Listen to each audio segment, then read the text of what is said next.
மக்களே, கங்கை ஏன் சிவனின் ஜடாமுடியை அலங்கரிக்கிறாள் என்று தெரியுமா? பகீரதன் சூரிய வம்சத்தில் பிறந்த ஒரு மகான், சிறந்த பக்திமானும் கூட.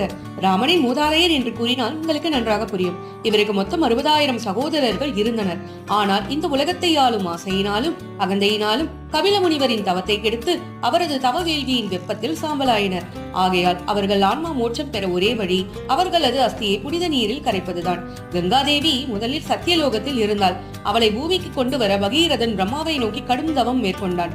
அவனது தவத்தில் மெச்சிய பிரம்மனும் கங்கையை அனுப்ப முதலில் ஒப்புக்கொண்டார். ஆனால் அதில் ஒரு சிக்கல். கங்கை பூமியில் இறங்கினால் அவளது வேகம் பூமியை நாசமாக்கும் என்று சற்று தயங்கினார். அனுப்ப மறுத்தார். உடனே பகீரதன் சிவனை நோக்கி தவம் புரிந்தான். சிவபெருமானும் இவனுக்கு உதவி புரிய ஒப்புக்கொண்டார்.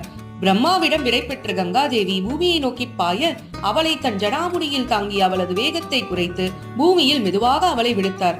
பகீரதனின் நோக்கமும் இங்கு நிறைவேறியது. கங்கை அவனால் கொண்டு வரப்பட்டதால் தான் பாகீரதி என்ற பெயரும் பெற்றாள். நினைத்தால் முடியாத காரியம் ஒன்றும் இல்லை என்பதற்கு ராமனின் பாட்டன் பகீரதனே உதாரணம்.